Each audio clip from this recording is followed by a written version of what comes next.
Tout de suite, le Mag RFM avec Charlotte Bechler. Bonjour à tous, la salle de l'UGC Cinécité était bondée hier soir pour l'avant-première d'un film local, un long métrage réalisé par un jeune Alsacien en hommage au Malgré nous.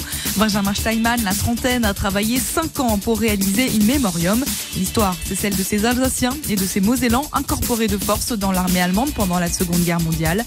Il nous raconte la jeunesse du film. Alors cette idée déjà elle est venue depuis mes 12 ans. Ma grand-mère me racontait beaucoup l'histoire de son père, donc de mon opa.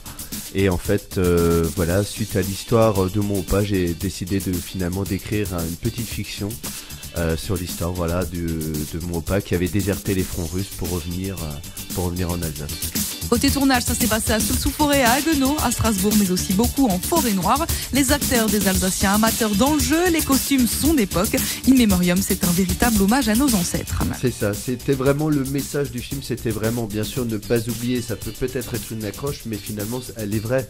C'est vraiment, voilà, pour faire un relais par rapport à ça, pour dire, voilà, la jeunesse que eux, ils ont eue.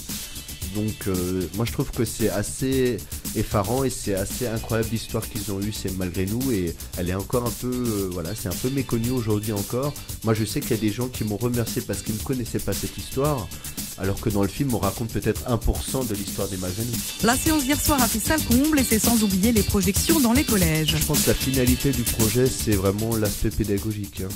On a déjà montré le film à 3 classes de 3e, donc du coup on a eu un échange, on a eu un débat avant et après le film, donc ce qui est très intéressant. Moi j'aurais bien voulu à leur âge déjà découvrir l'histoire de mes ancêtres, de mes arrière-grands-parents, grands-parents.